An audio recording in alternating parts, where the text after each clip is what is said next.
So here is the workflow. It's on N8N. As you can see, it's pretty easy, not like 20,000 nodes, like from nowhere, everywhere, and very straightforward. So let me explain step by step. The schedule trigger, sorry. So in my case, it's every week. I would like that Sunday at midnight, the actor run. You can decide, you can update whatever you want, every 2 days, every month, or whatever. So you just change everything here. Once it starts, we're going to use API. You will have to set up your own credential here. So you will have to click here, create new credential, and they will ask you for the API key. What you have to update here is basically the date filter month, like date filter. So for me, I use months, but you can like type week, for example, and then it will take like all the video in the last week. What you can change also on your own, it's the search queries. So for me, it's AI agent automation. You can add, update whatever in your niche, what you would like to search on, and that's it. So then once we have that, we're going to keep going with API to basically got all the data from the actor that we used.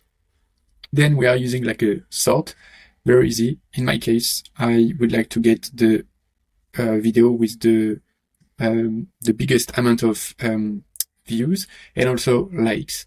So it will show me like, let's say the top 3 or top 5 or whatever videos, and that's the one that I would like to use. So the code here, this is where you have to maybe update something. So in my case, I would like to keep the 5 best video, but you can use 3 or 10 or whatever, depending on the amount of video that you would like to keep at the end. So in my case, I would like to keep 5 videos. Then there is like a loop. Here we are using Claude. You can change, right? Like I'm using Claude because I think that for content creation and writing style and stuff, Claude is the best, but you can use whatever LLM you are using.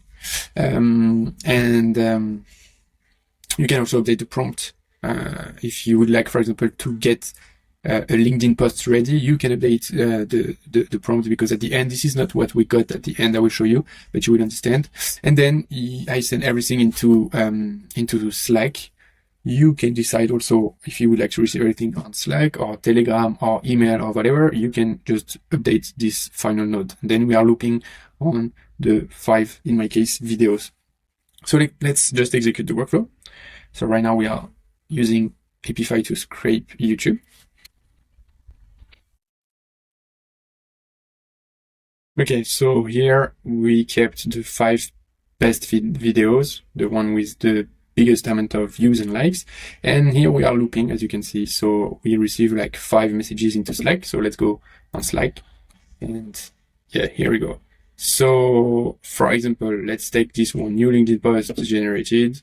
The video is coming from this channel, views, likes, and here LinkedIn post, you have like a hook ready to be used. And also the content summary. So what inside the video that can be like very useful for you to create this LinkedIn post. As I said, you can also create straight the LinkedIn post if you want. You just have to update the prompt into Claude. So just here, you can do like whatever update you want to have like a LinkedIn post ready. This is not what I like. This is why I get like, let's say insights, but how the post can be useful for other, and then I create on my own the post. Let's go back on Slack. So then, if I keep going, you can see, for example, here, 5 weeks from 0 to working AI agent. Here exactly how we do it week by week. And then you have like the content summary, week 1, 2, week 3, 4, 5, CTA. Okay, cool. You have the video. And so this is how it works. So we basically scrape YouTube viral YouTube videos, and then we transform them into LinkedIn content. So yeah, let me know if you have any question or need help.